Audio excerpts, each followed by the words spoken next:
Fly the W. Coming up next on the CHGO Cubs podcast, presented by Toyota and Bet365. The Cubs stopped the losing streak. It was Matthew. No, it was Michael. No, it was Matthew. No, it was Michael. Don't ask ESPN. We'll straighten it all out. Plus, an update on Tucker and a crazy day around Major League Baseball with some Schwarber bombs and more. CHGO Cubs next.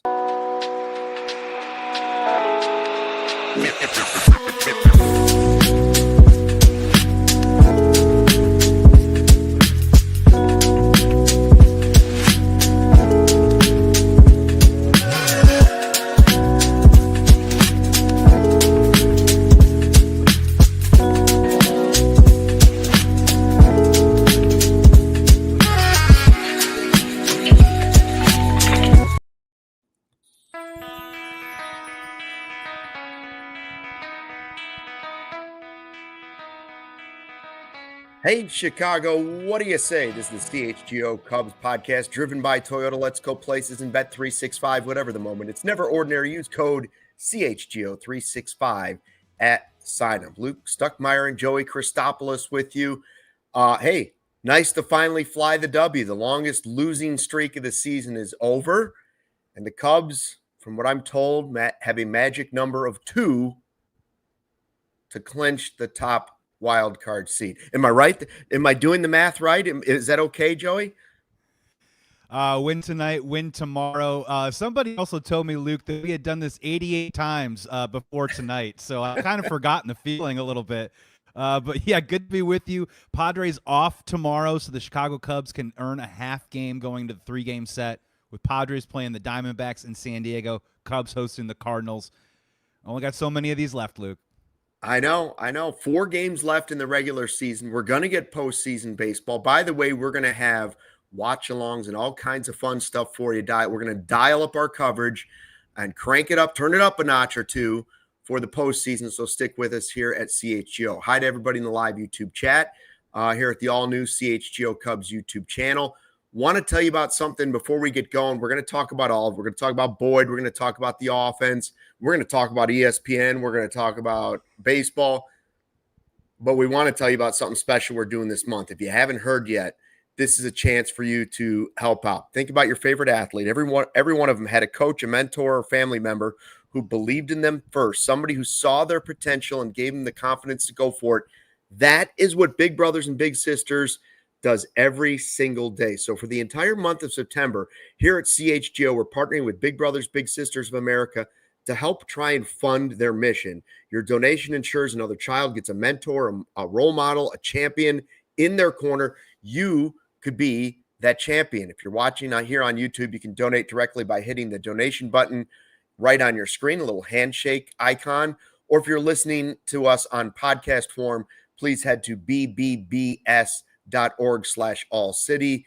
Let's help ignite the potential of the next generation. Again, bbbs.org/ALLCITY. We appreciate anybody that can give any amount.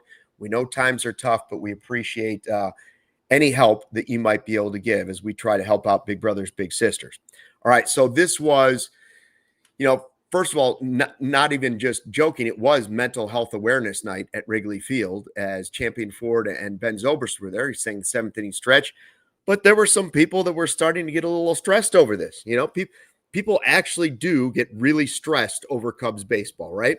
And so here we were, 5-game losing streak, Joey. How do you feel after they blew it last night to finally get on the winning side of this and really put up some easy runs tonight? Yeah, look, it's very fair for Cubs fans to feel that way, right? I think we've been inhaling and our face has been getting blue. I think tonight was a really nice exhale, right? And if you kind of pull back on it a little bit, 17 runs in the last 2 days. Great news for the Chicago Cubs. We're going to get into Matthew Boyd on a tune-up start that I don't know if he's back to all-star form, Matthew Boyd, but he looked pretty darn good, and I think he is ready for the playoffs.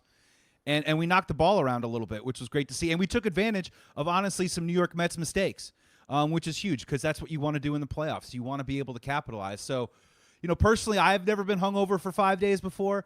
The Cubs, I hope they earned it. I hope they had fun, Luke. But this looked a little bit more like the Cubs baseball team I've wanted to see over the last couple of days, a team that's ready, a team that played, another team that is fighting for its life to get into the playoffs, a team that's, I don't know if it's going to be similar or dissimilar to the San Diego Padres, but of the same talent caliber, and they bludgeoned them. They blew them out tonight, and it was a fun night at Wrigley Field, and everybody showed up, everybody contributed, and when you are on the doorstep of the playoffs, that's what you want to see. It's not necessarily just one person carrying you right now. You want to see 1, 2, 3, 4, 5, 6 different guys doing it, and that's what we saw tonight from the Cubs. Hey, we were asking at the trade deadline, who are they going to go get? Where are the bats going to come from? How are they going to fix this offense? All they had to do was change the names. It was it was Michael Shaw. It was Matthew Busch. It was Michael Boyd. I don't know what was going on with Moises. that. Who is Moises Ballesteros, sir? How many times did they go back and forth between Michael and Matthew? It was insane. But Shaw comes up with 3 hits. Yeah. And now he's got 13 homers, and you got 31 homers for Busch. I don't know which one's more surprising to me. I kind of think it's actually 13 for Shaw just because he hasn't even been here the whole year. Yeah, and he's done most of his damage in the second half. I think a good portion of those, 9 of those 13 home runs have all come here in the second half. And a lot of those came when he went on that hot spurt in August. He's cooled off a little bit, but Matt Shaw's been hitting the ball squarely, and he's been barreling up the baseball on the regular now, at least for the last couple of days. So that's absolutely great to see. Michael Busch going yard for his 31st bomb. And Luke, yeah, man. I mean, look, okay. Take you behind the curtain here, Cubs chat, just for a second, all right? Yeah. The first time you say Matthew Busch, any producer can get into his ear and correct him, and he can follow that up and change it, right? But it lingered for multiple innings. And then our team leader in home runs, it's his 31st bomb of the year, and the home run call is Matthew Busch on it. And then, Luke, my favorite part, and this is real inside broadcasting, not inside baseball, he tripled down by saying Michael Busch, the full name. Oh, yeah. At least 7 or 8 times. Nauseating how many times he said it afterwards. I know it's Michael Busch. Michael Busch. Michael Busch. Did I say Michael Busch? This is look, Sunday Night Baseball to me personally, who grew up in the Sosa era. Yeah. Who watched that wild card game and Gary Gaetti squeezing it at third base with John Miller on the call. Look, Sunday Night Baseball really used to mean something, and ESPN and baseball used to be synonymous with a version of a higher end quality of product, but it wasn't just that. They were throwing, this is a playoff chase, Luke, and they're throwing to highlights that aren't even the games they were doing. The umpire cam thing is a total mess. I don't understand why they're doing it real time. I understand why you might want to do it in a replay, but why don't you watch it first before you run it on air? There was all sorts of stuff going on. And a lot of the focus was on the New York Mets tonight and not the Chicago Cubs. And I guess maybe that's the way it goes. Maybe that's the East Coast versus Midwest thing. But, man, it got to the point where it was comedy. It was comedy. Oh, yeah. It was funny. Listen, I did 25 years of sports television, right? So, let's go. I start watching it, and I feel for them because it could be a tape was rolled early or the wrong tape was rolled or this happened. But this is clearly a bad production.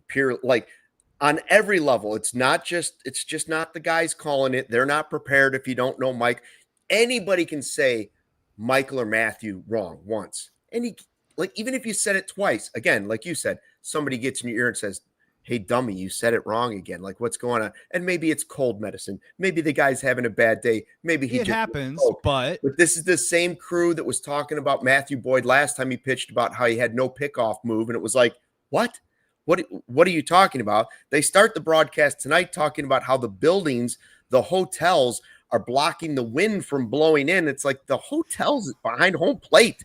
What are you The wind blowing in at Wrigley? What a new concept. So interesting. And then the cherry on top of the sundae for Cubs fans, Carl Ravitch throwing out compliments to Seiya Suzuki playing right field. That's the out of town. That was the out of town ticket right there. I said, all right, I got it. And then after he said Matthew Busch 3 times the wrong way, the other guy just flips it the other way, and he's like, no, that's not it. It was like, no, you're both wrong. You're both goobering this up tonight. So Maybe it's I Morgan felt bad Busch. because Maybe we've anybody been can wrong. have that moment, but they've had some bad Cubs broadcasts this year. It's tough, and a lot of Cubs fans, the diehards in the chat, we're watching the game no matter what. We're watching every single game, but there was probably a lot of casuals in the audience tonight, and there's probably a lot of people that didn't know who Michael Busch even is and didn't know that he's got 31 home runs, and he's about to be center stage in the bright lights next week. And in terms of like the introduction to maybe some of these players, just didn't go the way that you planned. Luckily, the Cubs were scoring runs, right? I mean, if this was a tight game and they were messing this up, I can't even imagine. And shout out to X tonight and following our CHGO Cubs Twitter account because everybody's been on it. Everyone's been hilarious. Everyone's been following along. So at least we're all in this together. Yeah. Is that Chris Chelios? Is that Chris Chelios down there? I think that might be Chris Chelios. Yes, he's there all the time. Yeah. That's him. Super tan guy. That's the Hall of Famer. You're correct. He's been in Chicago before. Back to you up at the top. Michael Crow Ballesteros. He was terrific tonight. Anyways, speaking of Mo Baller, people are starting to wonder, like, I believe he has to be on the playoff roster. Like, I've seen enough, and I will say this on the broadcast. They do recognize that he puts the bat to the ball pretty well. Like, he's a pretty good contact guy, and I want that bat somewhere on my playoff roster. I don't know who it's going to cost. But for me personally, I've seen enough over the last couple of weeks to say, yeah, I think I believe in him. I think I trust him more than I do some of the other guys on this roster. And when it comes down to making those cuts, there's going to be some uncomfortable decisions. But if you're trying to win, I think his bat helps you more than some other guys. It's got the average up to 290, got on base 3 times tonight. Coaxed to walk, hit the ball the other way, hits the ball up the middle, which should have been an RBI single. Great throw and great run-in by Tyrod Taylor early on in the game to just throw him out. That was a really great throw and a great play. I will say that this is a two-pronged conversation, right? Yep. The first one is let's acknowledge that I completely agree with you. Moises Ballesteros needs to be on the playoff roster. We all know that he doesn't have a position to play. So my question is, who's off the roster, and also how can you utilize, optimize, or maximize Moises Ballesteros in a playoff situation? And I'm starting to come to the conclusion, and we did this on Monday. Me and Kevin Wells were talking a little bit about playoff rosters, Luke, and I'm starting to lean that Miguel Amaya was in AAA having a rehab start over the weekend.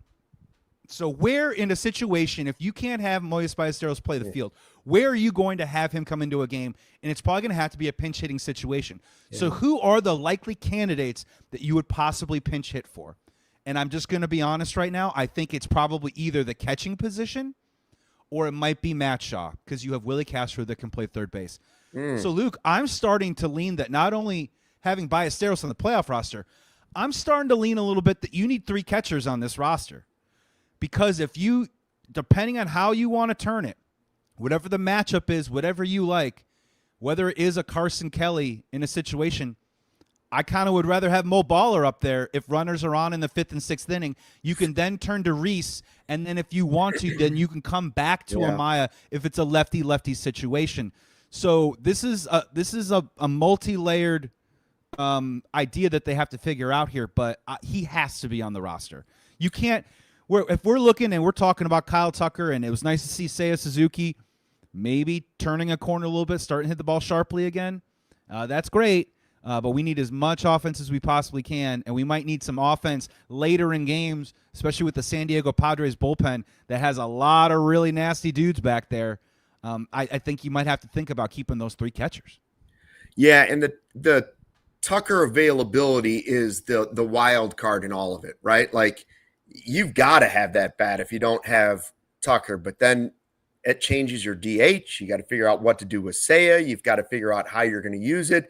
And I hope that's why we're paying our manager $8 million a year, because he's going to have all the right answers at all the right times. And we will find out.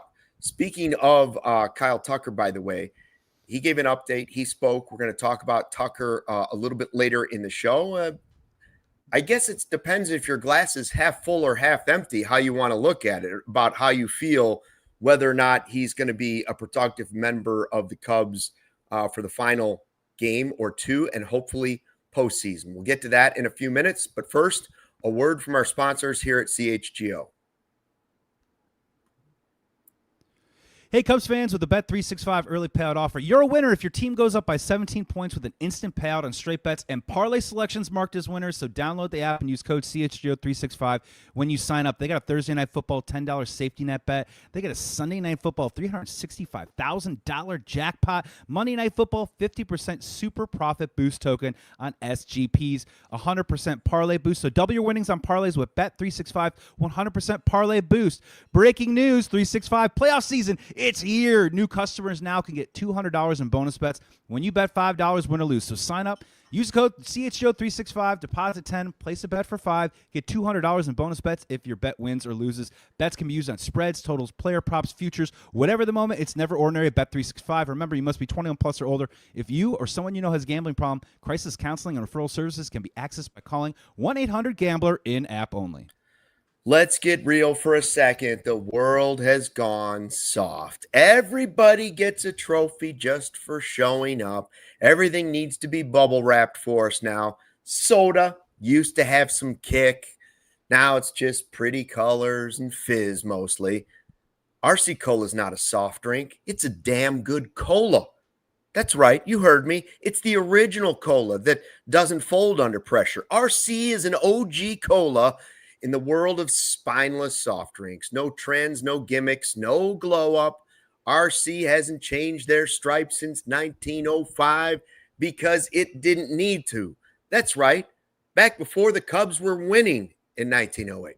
It's the same bold, crisp flavor it's always been. RC Cola tastes like a punch right in the thirst. Do yourself a favor. Grab some RC at your local store. Stock up for all your parties, back to school celebrations, fall festivals, maybe Oktoberfest. RC is the move for whatever you're doing. Hopefully, you're stocking up on the RC for some Cubs playoff games. What do you think about that, Joey? I mean, rock and roll. We got to stay up. We got to stay alert. We got to stay sharp. We got to be ready to punch the playoffs in the thirst, Luke. Ready to roll. Punch it in the thirst. So this was an interesting game for a lot of reasons. I mean, obviously the 10 runs, you're trying to decide who some of the playoff teams are going to be.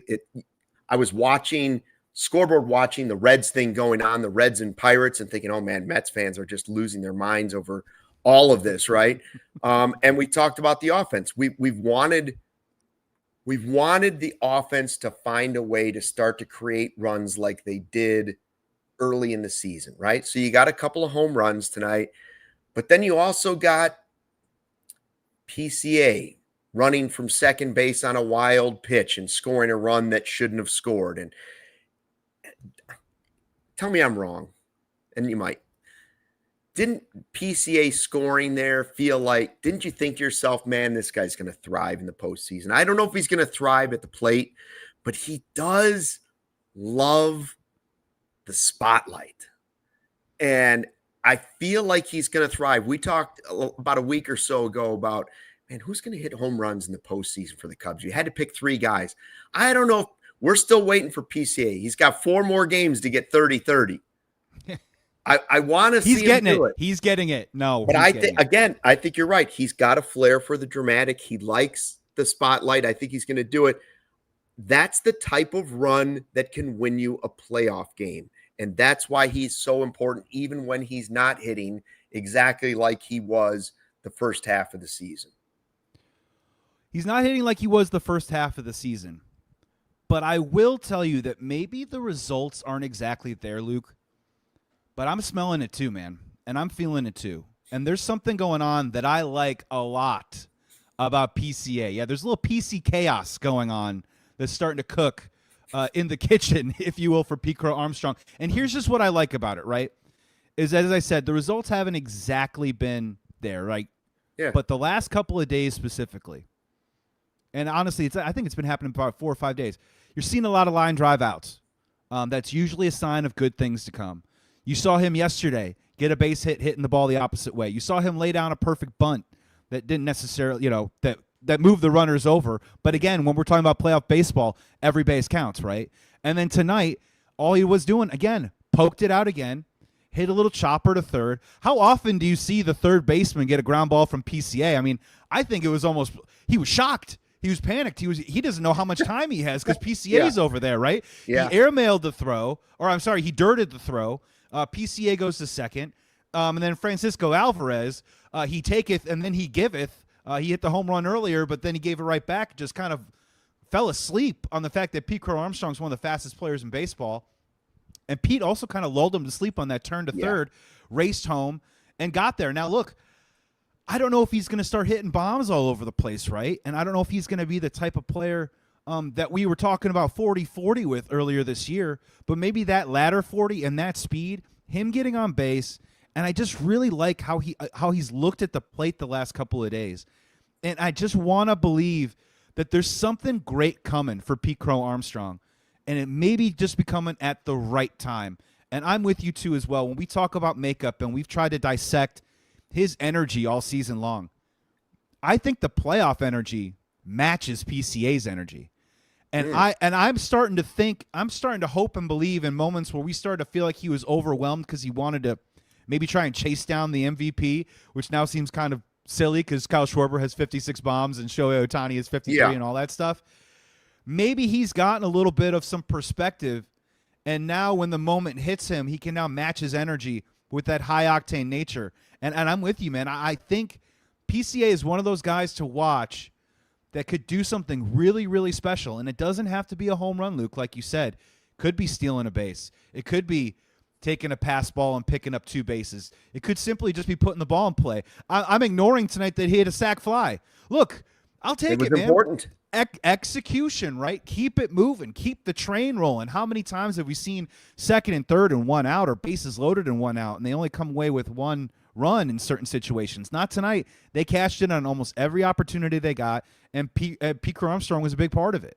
Yeah, I mean, it's not just a sacrifice fly, because it's a way better alternative to flailing at a ball that's bouncing in the dirt at his feet, right? Like, that's what we need to see. We need him to harness it in just a little bit, not to cut him off and his great athletic ability, but you've got to get run production at the right time. And that doesn't always mean swinging for the fences. It's at times he's very Javi-esque at an early part of his career, right? Where you know he's just trying to get to the moment. Now, I would say one thing that I really like about Matt Shaw is he's the exact opposite. That doesn't mean I think Matt Shaw is a better player than PC. I'm just saying you do have a nice kind of yin and yang on this team where you have some guys that are different types of players. And it's been fascinating to watch which young guys are stepping up. Shaw has really stepped up in the second half of the season. We saw PCA in the first half of the season. Busch is still a young player. And it's fascinating to watch the Mets on the other side. One thing that bothers me, this might bug some Cubs fans, but one thing that bothers me a little bit about the way things are going is I'd kind of like to see the Mets get in the postseason, because I want the owners of the Cubs to see spending money pays. And I want to see them. I want them to look and say, ooh, Juan Soto didn't hit a meaningless home run to make it 10-3 tonight. Juan Soto's had 43 home runs. And you know what? When you pay those guys money, you win at the box office. That's what I really would like to see. I want to see the Cubs win, but I also wouldn't mind seeing the Mets in the postseason. Shout out to the ESPN crew one more time for, after Juan Soto hitting that home run, finding as many Mets fans losing their minds in a 10-3 loss as possible. Do those people understand that they're trying to chase down a wild card and that home run means absolutely nothing? Congratulations. The call was also as if it was a game-winning home run. What is that, it was man? Just like, this is a meaningless hit. Like, congratulations. Well, I could have gone in and thrown that. Anyway. Well, I was saying, like, just to your point, though, like, you're seeing these young players now as the pressure begins to ratchet up a little bit. And just in regards to PCA, what we were talking about, I think it's been really awesome to see PCA get rewarded and see, like, baseball gains that aren't necessarily stat sheet gains right now. Like doing the right things if you're just putting the ball in play. doing the right thing if you just say to yourself, I want to get out there, I want to get up to the plate, I just want to hit a line drive, and I think good things will happen. I'm willing to go the other way, and I'm willing to see what will happen. And maybe it's not showing up right now with the batting average, but it's definitely showing up for the success of winning baseball games right now. And when it comes to Matt Shaw, really interested and fascinated to watch him heading into the playoffs, because what was the makeup on this guy on the scouting report coming in was that this guy was a gamer, right? This guy was a baseball player. And if you look at the Chicago Cubs, and I don't think I'm advocating right now or prognosticating that this is going to mean something in a week or so, but I do think it gives the Cubs a good shot. If you go up and down this lineup, whether it's Matt Shaw, Dansby Swanson, Ian Happ, who's got RBI double fever right now, knocking doubles all over the place and driving in runs. What are these guys? These guys are solid baseball players. These guys are gamers and grinders. They don't get too high. They don't get too low. They all hit about 246, right? So when it comes to Matt Shaw, I'm curious to see that. As I'm sitting here right now, I don't think he's going to be too big for the moment. And I don't know if he's at the developmental level to be a huge X factor in the playoffs, but I'm not worried about him being in over his head when the lights turn on next Tuesday. Yeah, and on the flip side of it, we're watching to see how those guys are going to respond late in the season. On the flip side of it, we're waiting to see how's Matthew Boyd going to respond late in the season. I don't know how they were trying to figure out, well, I don't know what's happened to this guy. It's like, well, of course he's exhausted. He just doesn't throw this. Like, he's been hurt for 3 straight years. Of course he's exhausted. And that's why I wanted to see him pitch even less. But we needed to see, even more than that, we needed to see good Matthew Boyd tonight. And he only gave up 2 hits and 5 1/3. I can take that. I can take the performance you saw tonight in a playoff game. Absolutely. And obviously whether you want to worry about Horton or not worry about Horton, that's up to you. But the fact remains, you still need a really good Matthew Boyd in the postseason. If you're trying to win series, you need multiple starting pitchers to come up big. And Boyd has shown that he can do it. And for me, this was almost a playoff game for Boyd, because he had enough appearances where it had started kind of trending down a little bit, where it wasn't horrific, but you were just like, I don't like the way this is trending. And tonight I felt totally different about him. I felt really good about Boyd. Yeah, I don't know if this was a really, really important start for Matthew Boyd, but I am going to say that it was above the level of a tune-up start, right? Yeah. Again, going back to playoff type atmosphere, going against an opponent that really, really needs it, having to face Lindor, Alonso, Soto, all that good stuff.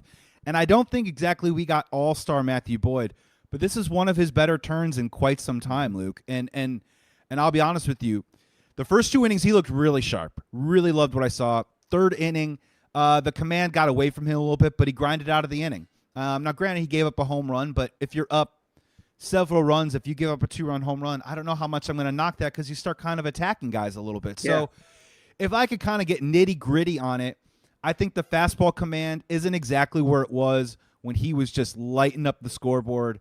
And we were talking about him possibly getting Seiya a couple months ago. That changeup hasn't gone anywhere. It's the most dangerous and effective pitch. That first pitch curveball is going in for strikes, and he was able to work around it just enough. And I think the fastball command wasn't great, but he wasn't putting it in areas that it could hurt him. And yeah, I'm with, I'll say it. I started to feel like he was running out of gas a little bit there, but he gutted it out, got through 5 1/3, was able to set up a situation where they could bring Daniel Palencia into a really soft landing situation and just get 2 outs. Yeah. And I'll tell you, Luke, we'll talk about it a little bit. We don't know what's going on. If you're wondering why I'm doing this from a remote location, I'm outside a hospital waiting for the MRI for Kate Horton right now. As soon as I get it, I'll let everyone know. But bottom line is, if the worst thing in the world happens, I do have more confidence now about Matthew Boyd and Shota Imanaga. If it has to be them in Game 1 and Game 2, after this start, I'm feeling a little bit better about myself with Matthew Boyd. I'm hoping that is not the case. But tonight, though, can at least help alleviate some of that and keep some of that confidence rolling a little bit. And now it's Shota's turn tomorrow. Shota's got to do the same thing. Yeah. Quality start, keep the ball in the ballpark, and then I'm going to start to feel really good about how we're going to line up next week. Yeah, and more importantly, like you were saying, if one of them isn't totally up to their highest level, then you need the offense to do what they're doing tonight. And so it's got to work. It's got to work in concert. It has to work together. I don't want just one or the other in the postseason. The postseason teams that actually go out and dominate are the ones that can do both. We're going to talk about Tucker. We're going to talk about Palencia, and we're going to talk about crazy stuff in Major League Baseball in a second. But first, a word from our sponsors here at CHGO. At Toyota's national sales event, we've got a lineup of vehicles for you. Cubs fans, Toyota's got 25 vehicles with available all-wheel and four-wheel drive. The RAV4 has legendary versatility. The Grand Highlander's adult-sized third row is for real, and the Tacoma's Wild Side comes standard. From job sites to campsites and game nights, there's an all-wheel drive or four-wheel drive Toyota to get you there in style. Find yours at toyota.com or visit your local Chicagoland Toyota dealer. Toyota, let's go places. Hey, what a time it is to become a CHGO diehard. Upgrade your fandom today. Get access to our exclusive written content, a free t-shirt, plenty of discounts on merch and more. Oh, and don't miss our football tailgates or the CHGO Discord Lounge, where the Cubs conversation will never stop this postseason. Go to allchgo.com for the latest information on how you can join all the sickos already in our diehard community.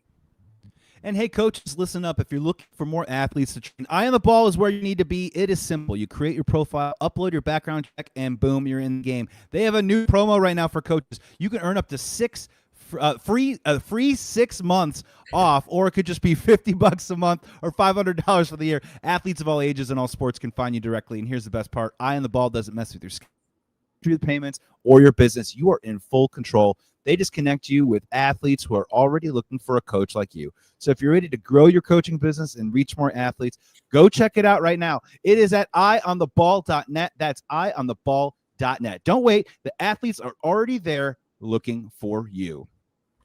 That's right, and it flips the other way too. So it's a great company. And by the way, they are CHGO diehard, so you can trust them. Mad respect. Great people. All right, so we're talking about Matthew Boyd and whether or not it was, I don't know if it was a playoff start, but it was certainly more important than a start in June. And I would say it was more important than a start in July. And so we got to see some really good things from the Cubs tonight. Everything's not playing perfect, but just remember other teams are going through the same stuff right now. And a lot of stuff is interesting to see, like when they use Palencia, like how are they easing him back in? And I thought to myself, he's putting in Palencia, who was called up, and Wicks was sent back down. And you think, all right, he had some rough go before he went down with the injury. And we don't really know how severe any of that was. I thought it was going to be worse, and we might not even see him again this season. But he came in and he finds this easy spot for him in a balloon game, but it's not in the situation that Palencia is normally in. And I'm thinking to myself, I wonder if Palencia is actually a little extra motivated by this situation. And I don't mean that in a bad way. I mean it in a good way. Like, I think when you get a professional athlete like that who's been gone, he doesn't like losing, quote unquote, losing his spot to an injury. And I don't know that he has or hasn't. This is just the way they wanted to ease him back in. But I can see that being a way a manager knows in the back of his head, Danny's not going to like this. And I might like to push that button going into the postseason if that's the way I motivate this player. You know what I'm saying? Like, different players are motivated by different things. And this is just a gut feeling watching Palencia. I think Palencia might be one of those guys. I think he might be going home tonight saying, man, can you believe he pitched me there? That's how he's going to bring me back after all the games I closed, right? I'm the closer. I can see him working through that process in his head. Do you agree or disagree with that? Am I overthinking Palencia's mindset? Well, what you're not overthinking is there's definitely some interesting psychology going on here, right? Especially with Craig Counsell allowing him to come in for just those 2 outs. I personally thought it was a smart by Craig Counsell.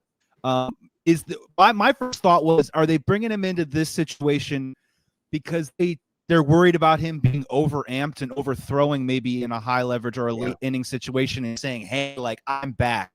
One thing that I think we're both going on, and I'm so fascinated to see what's going through Daniel Palencia's mind right now, is that he walked off the mound cursing himself into the mitt, right? Yeah. And personally, that velocity was there. And he was challenging Pete Alonso. And frankly, it was really fun to watch. But if you asked Daniel Palencia or gave him truth serum, I don't know if he was exactly happy with how he was locating that fastball. He did spit off a couple of great sliders, which was awesome to see. And the velocity was there.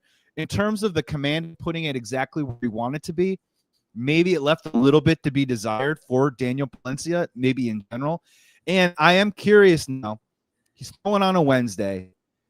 If you wanted to say to yourself, we want to get him one more before the playoffs, I'm curious to see what they do now, because my guess would be you'll see him on Saturday. They'll back off of him for 2 days. We'll see him on Saturday, which then means they back off of him again another 2 days, Sunday, Monday, and then he can be used on Tuesday. Yeah. The one thing that Craig has to account for, and I'm feeling confident in what I'm going to say with this, is I would not anticipate seeing Daniel Palencia back-to-back. Just don't think it's going to happen. Don't think they can do it to him, right? So how are you going to use him? Where are you going to use him? And when you do, how do you optimize that moment to the best advantage of the Chicago Cubs? I think that's what Craig Counsell's going through right now. So this is a to be continued, because you could be onto something, Luke. And I do think we are going to see him in the series against St. Louis. My guess would be Saturday.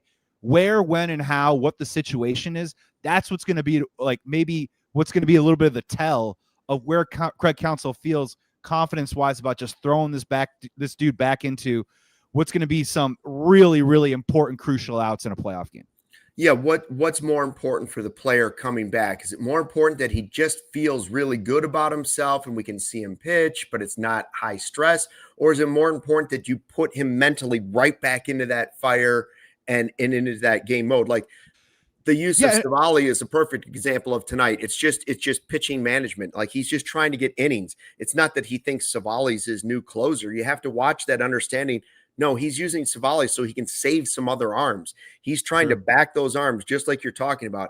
He's trying to back them up and taper them in time for next week, Tuesday, while also making sure they, at this point, still get the number one wild card, which I know has frustrated Cubs fans some, because some would say there's been a lack of, I don't know, maybe a lack of angst over whether or not they're going to be the number one. But I think they know that they need to get it.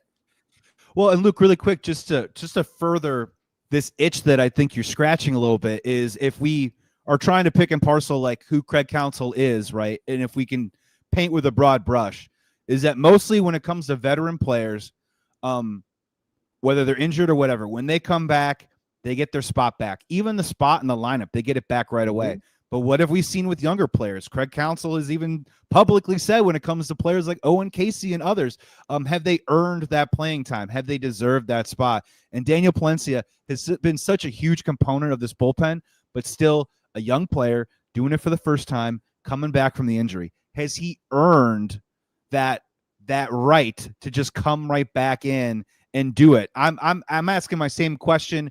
You know, when we get to the Kyle Tucker conversation, I'm dying to see where he hits in the lineup. Like, I really am. Because if you watched what happened tonight, the way Michael Busch is roping a double to lead off a game and hitting a home run, the way what Nico Horner is doing right now in the 2-hole, we have a Nico meter out in the outfield right now as he's trying to chase down a batting title hitting 2. And Ian Happ has an OPS over 1,000 over his last 30 games with 7 home runs and 20 RBIs hitting in the 3 spot. So I get it. I love Kyle Tucker. I do. But this is real deal stuff right now. And what worked tonight is that 1-2-3 combo right there. And as a veteran, does he just earn his spot back? And if you're Daniel Palencia, does he just earn his closer spot back just because he's now healthy? Something to keep an eye on. Yeah, I mean, listen, I've said it earlier in the podcast, you're paying the guy $8 million a year. He's the highest paid manager. This is what you got him for. You didn't get him for all that other stuff. You're getting him to push the right buttons at the right time. Now, remember, the Brewers didn't really have great playoff success, right? Nope. We all know they haven't won a World Series. So, but this is what we're hoping, that he knows how to push all the right buttons. And speaking of Tucker, Tucker said, like, his update was basically there are still a few more steps before he's back. And he admitted that even going down to Florida. Can those steps be can those steps be running? Can those steps be running steps? One step would be running. He admits that he's going to have to play with some discomfort. And I was like, don't love hearing that. So listen, I saw people saying different things on the internet, trying to interpret what he was saying. They're hoping to get him in a game or two before the end of the season.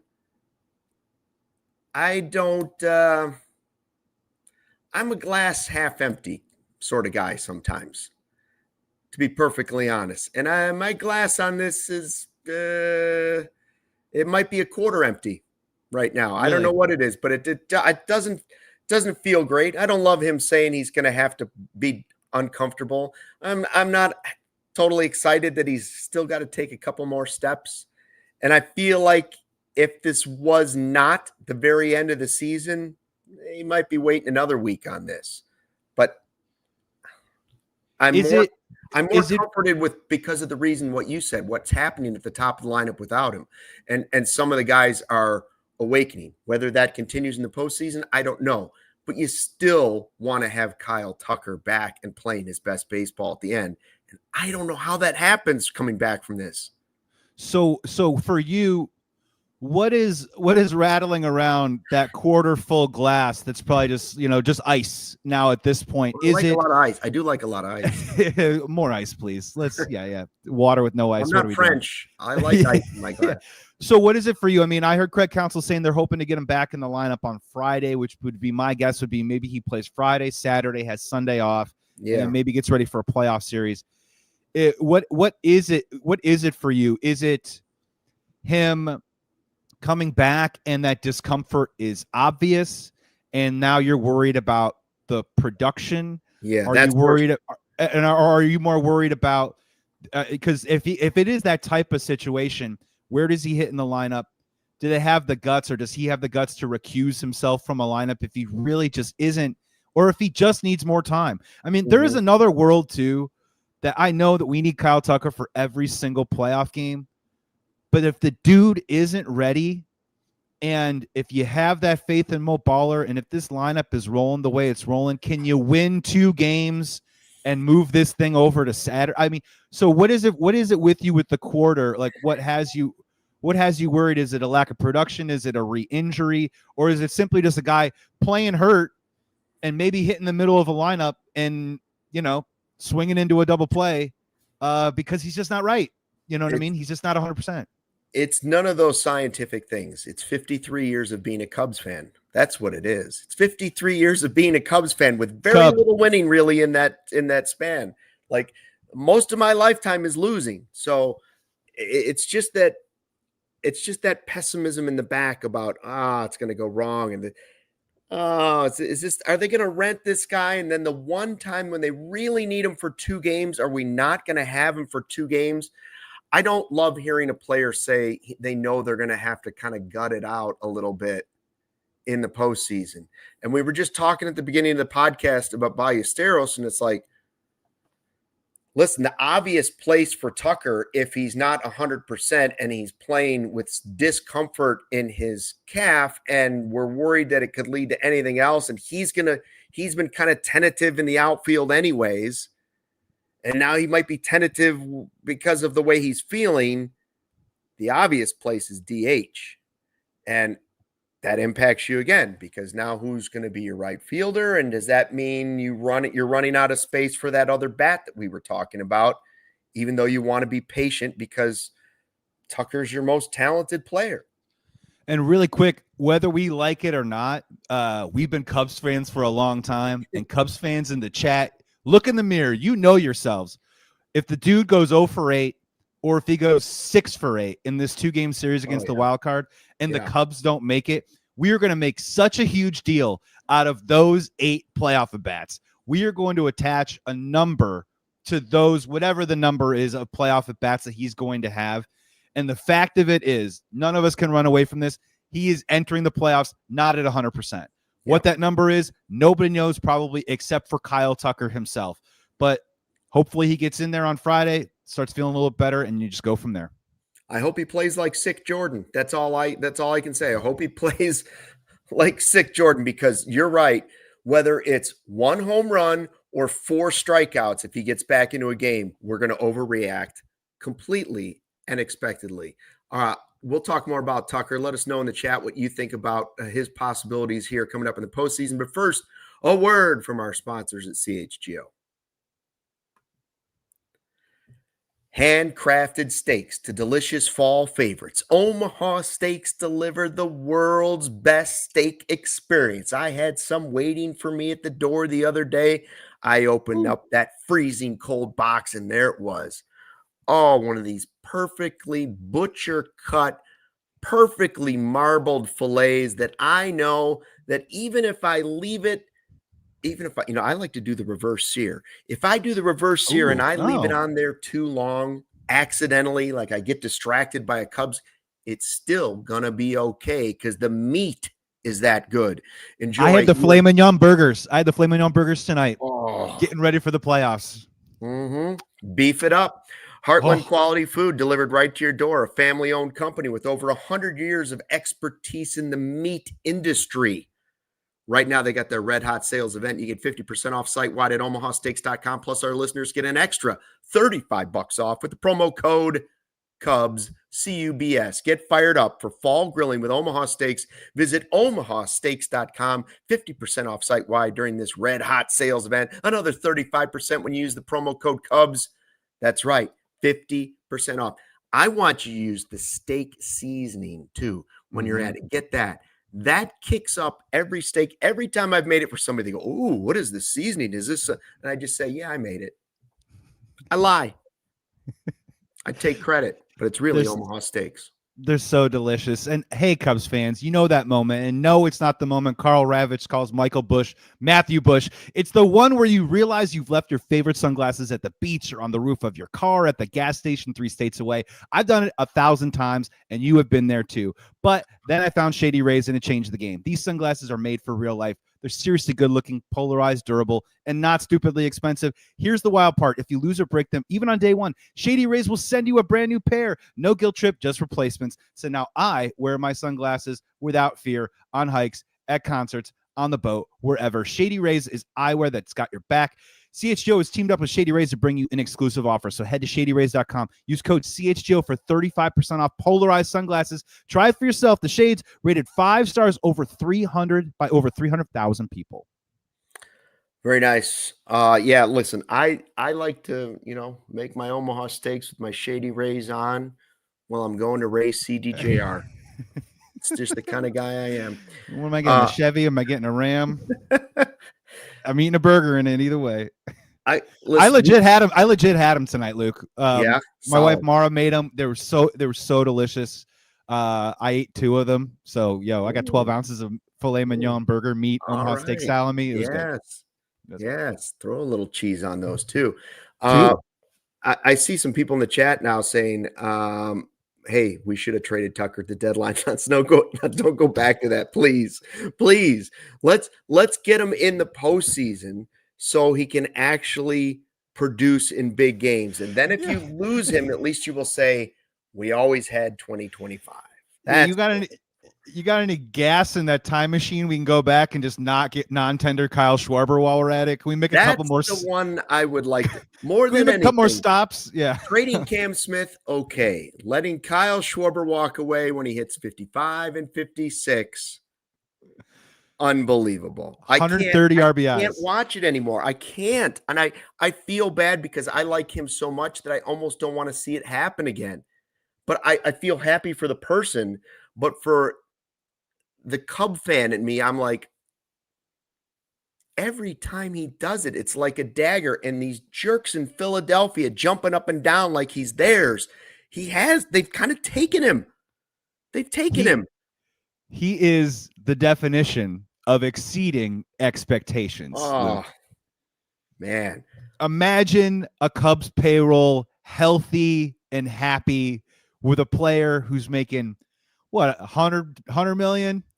Yeah. He signed what, a $90 million deal? Maybe it would have been a little bit more with the Chicago Cubs. $100 million deal, hitting 56 bombs. Well, we got the young kids coming up. We would have had to trade Mo Baller, but I digress. I'm so happy for him. It is cool at the very least. The further it goes along, the sad part is that the Cubs part of it becomes a little bit more of a footnote, right? It's always going to be a part of his story, the beginning part of his career, but he just keeps writing a new legend after new story, after myth. Kyle Schwarber did this. Can you believe Kyle Schwarber did that? And then Luke, the stat about his home runs against left-handed pitching this year, it's unbelievable. It's incredible. Most home runs by a lefty against lefties. He passes Stan Musial. Anytime you pass Stan Musial as the most ever in a season against left-handers. And I see what you're saying, Michael, that he said he doesn't believe he becomes the player. He's being nice.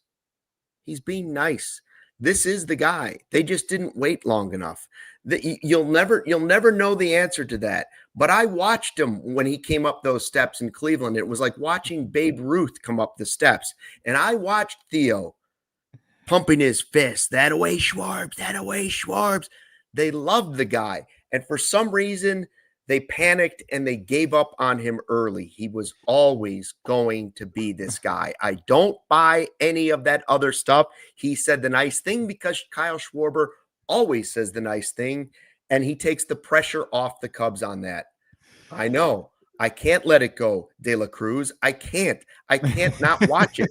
Every time I see him hit one and it's 55. No, it's not. It's 56. And he hits another one, I think, at this point, he would have knocked down the stupid video board in right field. They wouldn't even have to worry about the rooftop people wouldn't have to worry about that anymore. Schwarber would have put so many holes in that video board.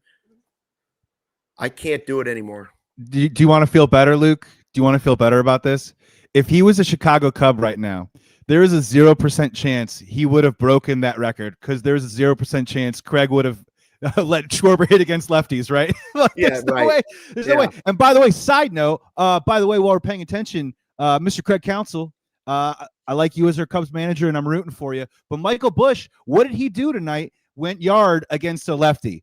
Just saying, I'm marking that down in my mental notes tonight, especially in the coming days of I need to see Michael Busch every plate appearance in every playoff game possible. I do not care if the left-handed pitcher is throwing with 2 arms and 2 balls. I want Michael Busch up for every single at-bat. Please do not sit him against any lefties. But he would have done it to Schwarbs. We all know that. Yeah, well, and we also know that if the game were on ESPN, they would have said Matthew Schwarber with the home run.